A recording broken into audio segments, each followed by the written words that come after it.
Now, the Three Martini Lunch with Greg Corombos and Jim Garrity. And welcome, everyone, to the Friday edition of the Three Martini Lunch, along with Jim Garrity of National Review. I'm Greg Corombos of Radio America. Jim, we actually have good, bad, and crazy martinis today. We haven't had that much this week, but we do today. Back to the traditional format.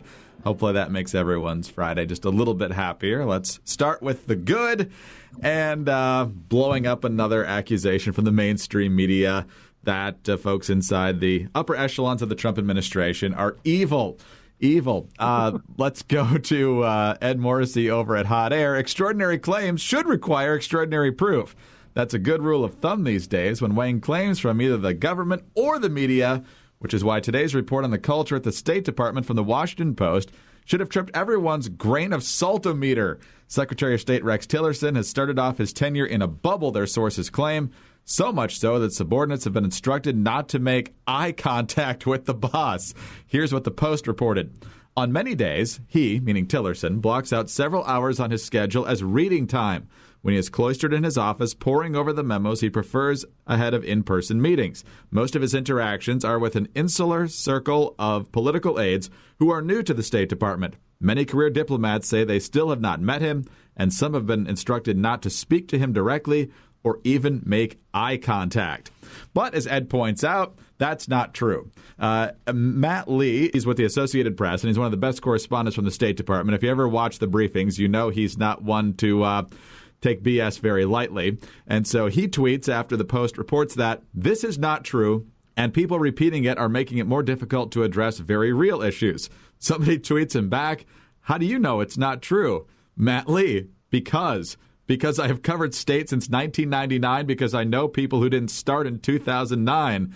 When challenged on the story, Lee explained that the same claim got shot to him weeks ago and that his research proved it untrue. So, Jim, we actually have at least one reporter at the State Department and perhaps in Washington who doesn't just publish stuff because they heard it. He actually researched it and found out that it's not true. So good on Matt Lee, and this definitely bodes well, at least a little bit here, for Rex Tillerson. Yeah, there's a little bit of a bitter aftertaste to this good martini in that there are certain points in this Post story and other folks who are looking at the early days of the Tillerson reign at the State Department. Yeah, he has made mistakes. There have things that have gone wrong. But when you put something like that early on at the top of your article at the Washington Post, it's a big story. I mean, just think about it. Could you imagine a Secretary of State functioning in the job in which no employees are allowed to look at them, enter the room, and you're supposed to look at the floor like it's some sort of, medieval monarch or something like that? I mean, it just doesn't pass the smell test, doesn't pass the common sense test.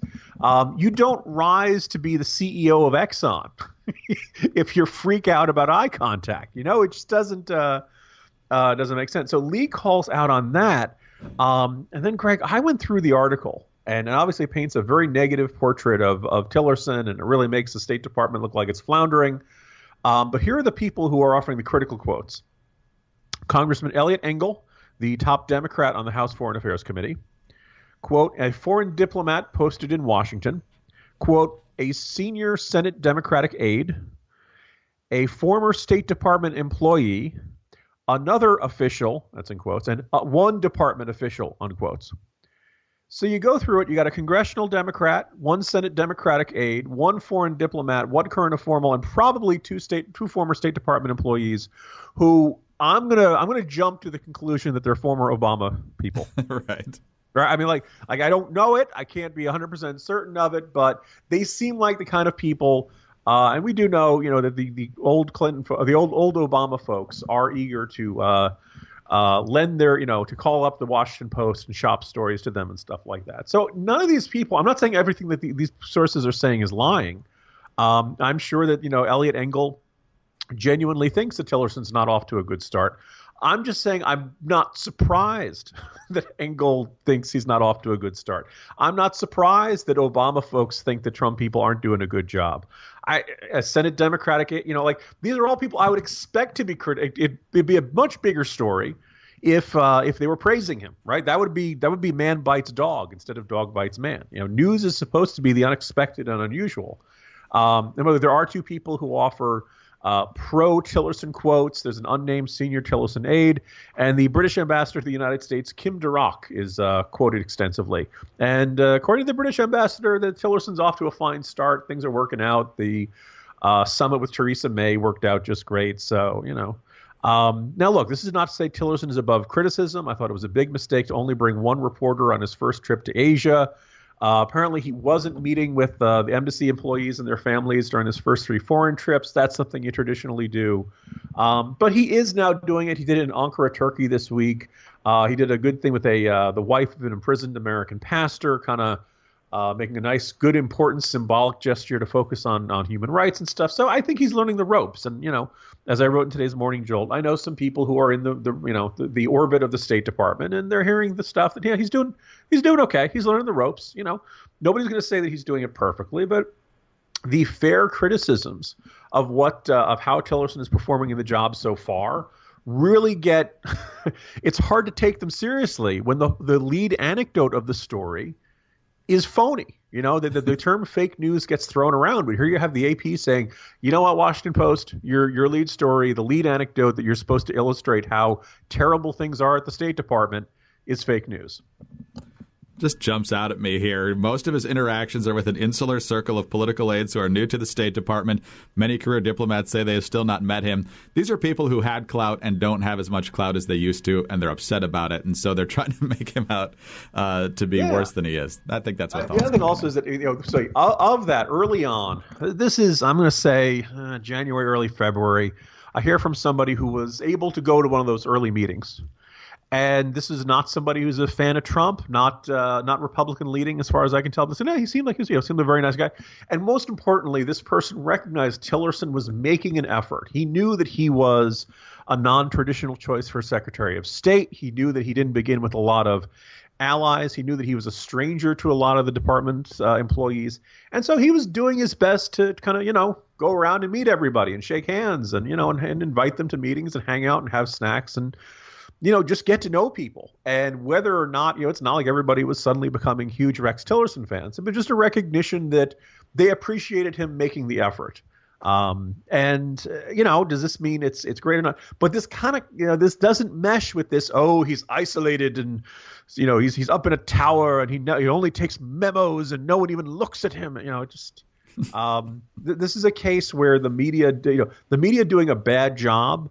This is only going to make Republicans more paranoid and less likely to want to cooperate with the press when you get really poorly done hit pieces like this. Yeah, they still cannot accept the fact of which administration is in power right now. That's the bottom line. But there have been some legitimate black eyes for the Trump administration. Let's talk about one of those now. This broke last night. This is the New York Times version of the story. Michael T. Flynn, the former national security advisor, has offered to be interviewed by House and Senate investigators who are examining the Trump campaign's ties to Russia in exchange for immunity from prosecution, according to his lawyer and a congressional official. But the congressional official said investigators were unwilling to broker a deal with Mr. Flynn, who resigned last month for misleading White House officials about his contacts with Russia's ambassador to the United States, until they are further along in their inquiries and they better understand what information Mr. Flynn might offer as part of a deal. In a statement on Thursday evening, Mr. Flynn's lawyer confirmed discussions with the House and Senate Intelligence Committees about possible testimony by his client. The lawyer, Robert Kellner, did not provide specifics about the terms under which Mr. Flynn would testify, but said that, quote, no reasonable person who has the benefit of advice from counsel would submit to questioning in such a highly politicized witch hunt environment without assurances against unfair prosecution, unquote. General Flynn certainly has a story to tell, he goes on to say, and he very much wants to tell it, should circumstances permit. So, of course, Jim, all the people who were defending Hillary Clinton and her team when immunity offers were being made last year are pointing out that at the time, Trump and Flynn said, why would you want immunity if you didn't actually commit a crime? And now, of course, the people who didn't think it was a big deal with Hillary Clinton think it's a big deal now. So we're learning this morning that the Senate Intelligence Committee is rejecting the request for immunity. So we don't know if he's ever going to testify or when. But what do you make of this latest development? You know that old 90s song, Things That Make You Say, Yes. This is the sort of thing that makes you say, And besides the obvious cases in which you can point to Flynn and you can point to Trump saying, well, look, if you're asking for immunity, you probably committed a crime. Lawyers will tell you that's not what you're supposed to interpret this, right? That's not the way. It's not a de facto admission of guilt. What it is, a sense of, look, I don't want to say anything that could give ammunition to a prosecutor who's out to get me. I'm not admitting that I've done anything wrong or committed any crimes, but I know that if I'm not careful, you guys are going to use this and try to, throw me under the bus or make an example out of me. So I need this to ensure I'm not setting myself up for prosecution. Everything his lawyer is saying is perfectly legally correct, but it looks bad. It really does seem like, because unusual, for obvious reasons, traditionally when you say you want immunity, you're basically saying, don't prosecute me. I'm going to give you the big fish. I'm going to give you somebody else to go after who is a much bigger and much more significant player in criminal activity. And look, certainly the implication from what he's saying is that I have testimony that would indeed be of great interest to you, Senate Intelligence Committee and or prosecutors, but I'm not willing to tell it to you unless I know I'm not going to jail. And look, anybody, look, there are a lot of times we felt like, the media has overhyped things or gotten out in front of its skis, so to speak, kind of exaggerated the extent of this claims of collusion between Russia and the Trump campaign or something like that. This one, this one's worthy of at least a Category 3 freak out. Maybe not Category 5. Maybe not, drudge sirens and all that stuff. But this is a fairly big deal. This is a significant suggestion that there's something there that he feels would be of great interest to them. And he also the other obvious thing that he fears prosecution. Now, yes, does he think it could be a partisan witch hunt and all that? Yeah, but the idea, certainly he thinks he's got something of significance to the Intelligence Committee and that it's worth trading. Look, for this story that has been drip, drip, drip for the Trump administration, this was one big and significant drip we just had today. Or yesterday. Yeah, and it goes back to a lot of people suggesting back in November and so forth that maybe that's not the guy you want as your national security advisor. But, he wasn't for very long. Besides the fact that he was working for Turkish companies at that time. Well, that too, yeah. Right, on to the crazy Martini now, and this is from the pages of National Review. It's not from Jim. It's from some guy named Jonah Goldberg. He writes this. The Washington Post ran a profile of Vice President Mike Pence's wife, Karen, and lots of people are outraged or repulsed that two evangelical Christians do things that are fairly normal for evangelical Christians to do. Specifically, Mike Pence apparently doesn't dine alone with women or attend events where alcohol is served if his wife doesn't accompany him. Perhaps this practice started when he was in Congress, a place where many a politician has ruined his marriage and career by not following such rules. In response, there has been a lot of cheap mockery from prominent liberal writers and activists. It's an affront to working women. He's a Christian weirdo. He thinks a meal with any woman will lead to sex. A lot of conservatives have leapt to the Pence's defense, and rightly so. Molly Hemingway of The Federalist concentrated on how these rules help prevent infidelity. Quote, good on Mike Pence for acknowledging these truths and knowing his limits, unquote. Jonah says, I agree, but it's worth pointing out that the infidelity needn't be the issue. I doubt Pence would be a Lothario save for those rules. Perhaps he simply followed them to reassure his wife. Or maybe this is none of our business. That would certainly be the attitude of many liberals if Pence were a Democrat and had actually cheated on his wife. And he goes on to point out that if the Pences were Muslims and followed similar rules, as devout Muslims indeed might, I doubt there'd be anything like this kind of liberal scorn. So, Jim, you wrote about this in the Jolt today as well. The liberals, once again, trying to paint evangelical Christians as the Christian version of Sharia law, although they tend to defend real Sharia law. So what do you make of this double standard, hypocrisy? How would you like to call it? Yeah, I really like this line from Jonah where he says, it's a very strange place we found ourselves in when elites say we have no right to judge adultery, but we have every right to judge couples who take steps to avoid it. There were two other points, and I wrote about this in the Jolt that seemed weird. Well, first of all, let me preface this.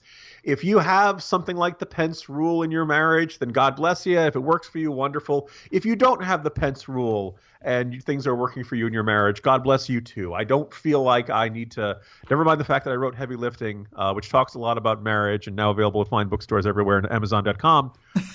Despite the fact that I've written, a book about life and lessons of life and things like that, and talk a bit about marriage, I'm not going to tell anybody and wag my finger at them and say, this is the only right way to have a marriage and you shouldn't do it. But there were two responses to this whole brouhaha that struck me as really weird, Greg. And the first one was the guys who said, "Oh, what are you? God, Pence is just a freak. I have dinner one-on-one with women who aren't my wife all the time." I don't know about you, Greg. I'm raising all the time. Really? I'm assuming that's comic exaggeration or this. Do you like your wife? Is everything okay? Is it that just seemed a little strange. So I'm assuming people don't actually have a circumstance where they rarely dine with their spouse. And I enjoyed kind of surveying my Twitter respondents. Yes, I realize it's not necessarily a scientific sample or anything, but this was something where everybody and their brother definitely wanted to weigh in on this. And everybody seemed to have an opinion. Everybody was eager to talk about their circumstances. And I took a couple lessons from this. The first one is that for at least the married couples on who are following me on Twitter, dining with a person of the opposite sex who's not a member of your family and not your spouse, one-on-one in a restaurant is pretty darn rare. So a lot of them said they've never done it. Some of them said it happened, like 5 times in 20 years of marriage. I guess I'm on the high end of this, Greg. I probably have, 3 or 4 times a year, a friend comes into town or something like that, and we'll have dinner or have some meal. Strangely enough, Greg, they don't throw themselves at me. I understand that I am overwhelmingly attractive and that women, but they are strong women. And for some reason, they find it within themselves to not be overcome by my raw, powerful attraction. So, good for them, I suppose. But the other observation was there were a lot of people who said, look, the other strange objection to this came from feminist scholars or thinkers or something like that who said, look, this puts working women at a disadvantage. That if your boss or Mike Pence is vice president of the United States, obviously a very powerful individual, has a big say in a lot of hiring decisions in the federal government, that if he's not willing to have dinner with a woman one-on-one after the workday, then somehow this puts women at a disadvantage for consideration for promotions. Now, Greg, I don't know what the standards are at Radio America. I know they're the only section in the about sexual harassment in the National Review Employee Handbook is like, seriously, do we even have to mention this? Don't do it. If you're a woman, and I try to, let's be circumspect. The experience of a woman in the workplace is different from that from a man. But if you're a woman and you feel like you have to have dinner with your boss, one-on-one, in a restaurant, with booze, in order to be considered for a promotion, isn't that bad? If that's not sexual harassment exactly, we're down the road from sexual harassment neighborhood, and we're getting over pretty close to it.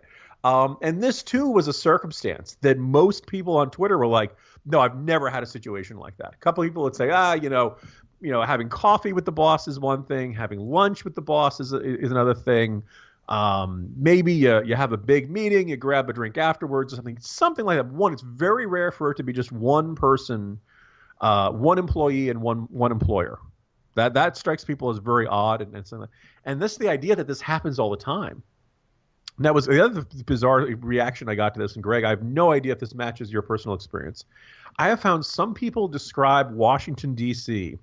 as Sodom and Gomorrah on the Potomac, or Peyton Place, or this idea of, how Washington is. Everybody's sleeping with everybody else. And then I've seen other people like that. That's not been my experience in my career. Some might say sadly. Or the other thing is that sometimes it can be a very prudish place. Look, Washington is one of the few places where if you're caught cheating on your spouse, it can have pretty big consequences for your reputation and things like that. Look, lawmakers lose their jobs over this sort of thing. Nobody wants to be in a sex scandal with their boss. So I don't think it's outrageous to say it just doesn't have the same stigma in, say, Hollywood, perhaps some circles of Manhattan. Any other part of the country you want to point to, for whatever, Washington is this very strange combination of values of the left and values of the right or something like that. So really fascinating hearing people in Washington describing completely different workplace cultures and things like that. But anyways, I look at this and I feel like the Pences have a pretty common sense rule that he mentioned in a 2002 article to The Hill. I noticed that it's not like Mike Pence runs around the country saying, married men never have dinner with women who aren't your wife. I kind of feel like everybody should get out of their faces. But the second kind of lesson of this is the people who objected to it, the people who really, dialed it up to 11 and had a thermonuclear reaction to this, were defending a set of behaviors that seem very strange to a lot of Americans. A lot of Americans just don't dine with people who aren't their spouses all that often, separate from their spouses, separate from anybody else, just one-on-one. And then the second thing is this idea of you have to dine with your spouse after this idea that you have to dine with your boss after hours in order to get a promotion. A lot of people that emits an odor to lots of people, and I don't think that's crazy talk or a crazy reaction on the part of a lot of Americans. So 2 of our 3 martinis today have once again exposed a major divide between the media and the American people. One, because the Tillerson story blew up, and another because a lot of people can identify with the Pences, even if they might not have the exact same policy. But the media, who thinks they've got their finger on the pulse, are caught flat-footed again. Yeah, and by the way, the media should kind of look at itself and say, okay, why does the Pence rule, for lack of a better term, why does that seem so weird to them? And the second thing on Rex Tillerson, when they hear, Rex Tillerson refuses, employees of the State Department have been instructed to never make eye contact with Rex Tillerson because to gaze into his eyes is to devour your soul. Why did they not say, BS? That's nonsense. Why? My suspicion is that they start out with this conclusion of, Mike Pence and his wife are religious Christians, and thus those people are crazy maniacs. And Rex Tillerson is a maniac, is a lunatic who's, a raging narcissist, and thus anything bad we hear about them are plausible. And, that's just not a good way to go through life, and it's only going to further erode public trust in the media. Good point. Good point. Jim, have a great weekend. We'll talk to you on Monday. See you Monday, Greg. Jim Garrity of National Review. I'm Greg Columbus of Radio America. Thanks for being with us today. And be sure to tune in again on Monday for the next 3 Martini Lunch. Have a great weekend, everyone.